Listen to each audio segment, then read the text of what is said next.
Hi everyone, welcome to 1335 Cortland Road East. This is our second flip on this street and third in the neighborhood. This particular house was originally built in the early 1950s, around 1,000 square feet. We ended up popping the top on this, got it to about 3,600 square feet with the detached garage in the back.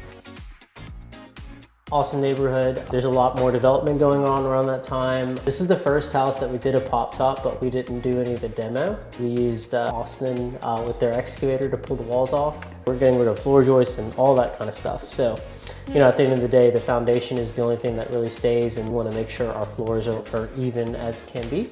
We want to maximize our ceiling heights without messing around with our headers. So this way we're able to have our header heights. All in all, a cleaner process. Yes, we do spend more money doing it, but there's also some other advantages doing it this way rather than going new construction. We went into it with a certain kind of eye on the exterior, right? Mm-hmm. But then at the same rate, you know, we usually try to get the renderings done, but we didn't actually have the renderings done. Something that we go through a lot is, you know, we get our plans, we finish them, we take it to engineering, but the whole permitting phase is so long. I think we worked backwards with this project, which is like very hard for you because you didn't really have a rendering to go off of, but you executed it really well. At the time, using the ones that come with the plans, like which is not a true rendering. And then like inspo pics that we found on Pinterest, I think like we screenshot like, hey Tony, this is the entryway. You'd send, just the entryway, not everything else. Of individual pieces, and then it's like, I mean, these all look very, very nice. So it came together, especially like when you saw like the landscaping. It's crazy because you have to wait till the end. When you're pulling up to this house, one of the first things that definitely catches my eye is the brick and how detailed it is. Nice, pretty cool sweep going on the left side. Together with the brick guys, we came up with a really cool kind of stacked brick detail on the outside there. So there's three kind of layers to it. Our gas lantern on the front of the house. This is a first for us. Learning experience too, just getting through rough mechanical inspections, final mechanical inspections, how to hook it up correctly. Probably won't be our last. It's pretty awesome, really cool at night.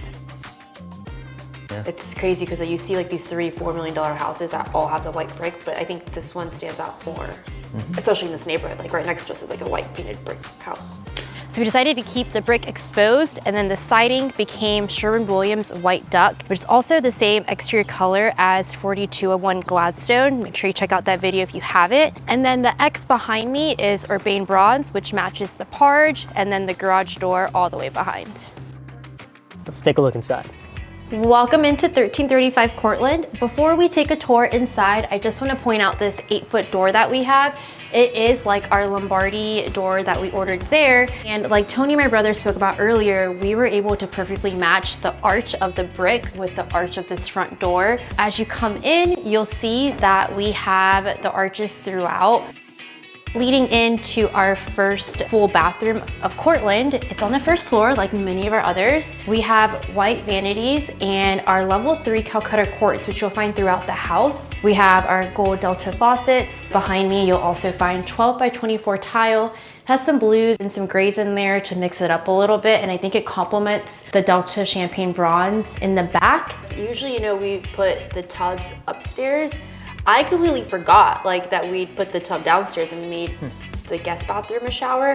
Kind of like that. And lastly, just like most of our other houses, we have another opening. This is our office, much larger than a lot of our other offices. We also have 3 large windows that allow for the natural lighting. And then you also have a huge storage closet behind me that you can put your suitcases, whatever junk you want to hide in there. So it's a perfect spot to literally do whatever you want to do. Standing in this beautiful dining room, we've got Karina's awesome light fixture. Really goes with all the other gold. It's really hard to do. This room is oversized. Also got some really nice features with the Pella and Pervia windows. Those are black on black, meaning black on the outside, black on the inside. Fiberglass materials, so the quality is pretty top notch, I would say. 10-foot ceilings on the first floor with crown in each room. This layout is a little bit similar to 3315 Draper, but the pantry is not as involved in this house as it was in the Draper house. And we spent a little bit more time on the detail of the bar area. We hired Casey and Millwork to build this out. Everything's custom, looks really nice, the stain's really beautiful, kind of plays with all the other stains throughout the house. You'll see. We're very, very happy with this space. All right, so I'm standing here in the kitchen. You're looking at a 54-inch island. So this is the biggest island that we've done, and it really makes room for your base 24-inch deep cabinets, but then also a 12-inch deep cabinet off the backside. So this has a ton of storage. Very great color choice by Karina. This is one of my favorite colors that we've used on really anything. We've got phenomenal appliance package. This is GE Cafe. On the fridge, we have precise fill. So you can put 1 cup and it gives you exactly 1 cup. It's got hot water dispenser straight from here. So some kind of unique features. First time that I've seen it in our house, really on any house ever. Throughout this kitchen and going in the bar area, the pantry, everything has a high level of Calcutta quartz. Something we did at this house, which is different than any other one, is bringing that quartz all the way up the back. So this is a real backsplash, even with the shelf here. So this is packed full of features in this area. Of course, we have our pot filler, matching gold to everything else. And then we have kind of a special cool feature here. Happy accident, we didn't even know we were ordering this, but as you can see, you can turn on the fan, turn it off, turn the levels up, and turn the light on with hand motions. Also above it, going with a nice wide hood because this is a very large range. Painted oak on the bottom part here, and then we've gone with a stucco that is going to be painted tomorrow morning. Nice high, looks great off these 10-foot ceilings. Real proud of this kitchen overall.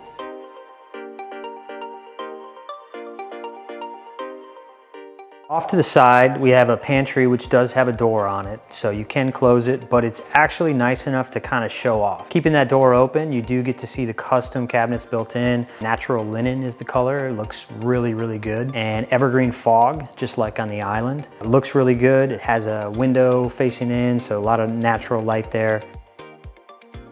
I'm standing next to our first ever dog wash station. Something that we had been talking about for a long time. We were gonna do it, we weren't gonna do it, and it was kind of funny because we had just said that we weren't. And our plumber came in, was roughing everything out, and he put the drain, he put the water lines and everything. So we went back on our original plan, hoping that the buyers would have a dog, and they do, and they love the dog wash station, so that worked out really well. Also in here, we have our typical well-built out drop zone. It has 5 hooks on there. This is really in the perfect spot to be usable. Straight through this back door is the garage, and you can access through the sliding glass door to the living room, or here to get to the nice expansive deck that we'll show you in a bit. So right here is a pretty unique feature. It was actually supposed to go to the floor. We ended up having to kind of build out a shelf right here and stop it, and it's to build in for the air return that's coming from underneath the house. Came a little bit more of a feature that you can just put books and stuff like that, maybe your cooking books. We carry the stain from the bar area to here, and you're about to see the mantle. It's a nice little feature wall, very wide, large living room. We've got our unvented fireplace, or ventless fireplace, sorry. And then coupled that with a custom made mantle that is stained the same color as the bar and the little feature wall area that we were just talking about. It's very wide. You've got multiple arrangements of furniture that you can have in here, and you're flanked by windows on either side, so a lot of natural light coming in. Our floor plan is the standard for our future homes in a way. You can set up this living room in 100 different ways. Sometimes you get painted in a corner and you're like, I don't know how the stagers are gonna do it. It seems like you could only put 1 couch this way and then you'd have to throw some chairs or something. But this one, I could see 6 different configurations that work well. We really love doing, you enter the house, you see through the glass patio doors. It really just invites you to this awesome covered patio decks. So let's go check it out.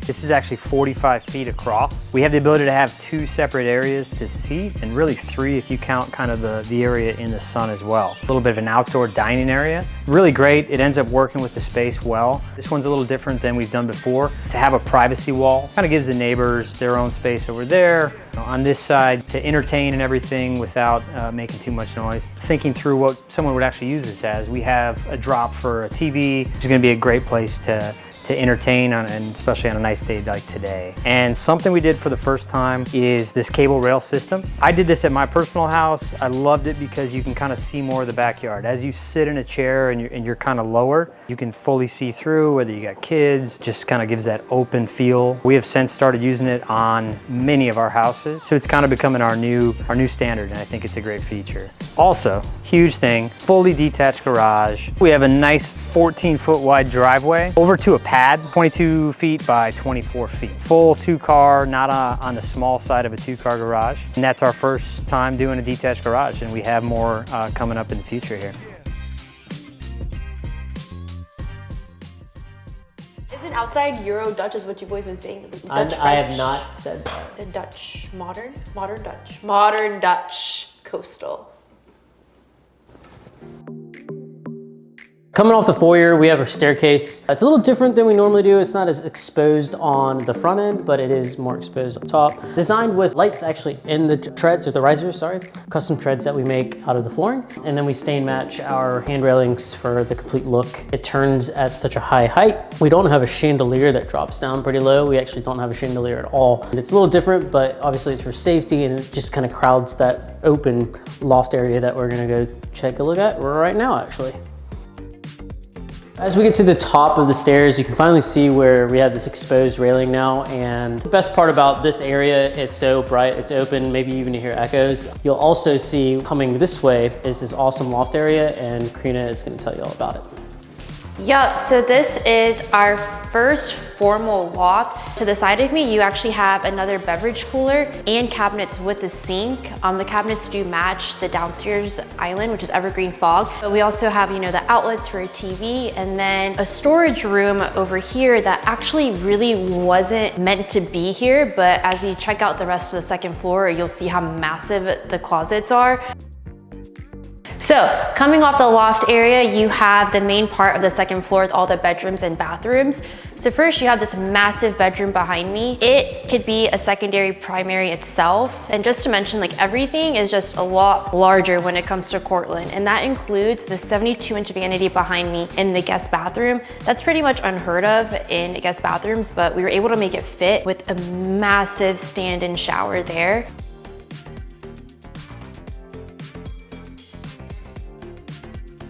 And then you just keep kind of coming a little bit backwards. We're able to even fill an alcove area to the side. We put the arch there, so it really just reminds you of the downstairs arches, just keeps it going everywhere. We also painted this evergreen fog, and our carpenters were able to do little cabinets for us. It was a pleasant surprise for us. We were actually just talking about it. We didn't know what was actually supposed to happen behind there, but we really liked that they were cabinets. This is like an open floor plan upstairs. Between the loft and how big that hallway is. Yeah. You put like a It ping-pong table feels in the hallway. like you could. So this laundry room, it is pretty much your standard laundry room, but behind this door, can't see it, but there's our sub panels there. We like to try to keep our sub panel in there and make it more of a utility room. A lot of space here. You can probably get away with hanging something on this wall if you wanted to. We strategize and put our plumbing on this wall. This way we keep the bathroom wall getting all the noise where obviously no one's sleeping or anything like that. So, and then, like I said, primary is this way. I think it's 16 feet by 13 feet. Super interested in wanting to know how you guys feel about barn doors in the primary bathroom, or just barn doors in general. The reason why I'm asking is because this primary's got a double barn door. Because it's double, it's very spacious as you walk in. You don't feel like you're crammed. So it's got its advantages. This bathroom in particular is beautiful. We love it. It's muted in the best way. It's got really nice earthy tones. The flow is there. You have a large double vanity, which has like your his and her drawer set as well. All the golds match. We've got this amazing wet room, basically borrowing from the Chippendale Lombardi style, except this one is a little bit smaller than Lombardi, but not by much. We brought back the shower wand. It's got the extended shower arm, and basically what that does is it kind of gives you that rain head feel as far as how the water falls on you while in the shower, but it gets it off the wall. Complete with the Delta set. It has a drop ceiling that allows for full coverage, not letting a lot of cold air in. A well done wet room in my opinion.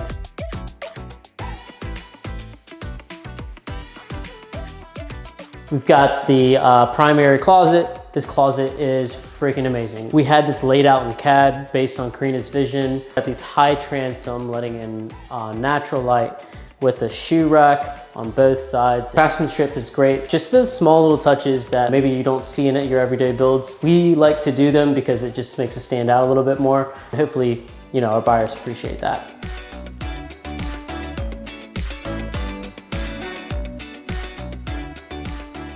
Thanks for checking out this house in Madison Park. If you like it as much as we did, go ahead and give it some thumbs up. And after you're done giving it a thumbs up, definitely hit that subscribe button. Make sure you hit out our Instagram page at QC Flippers. And if you want to see more of our upcoming projects and past projects, www.queencityrei.com. And we'll catch you on the flip side. I almost that up.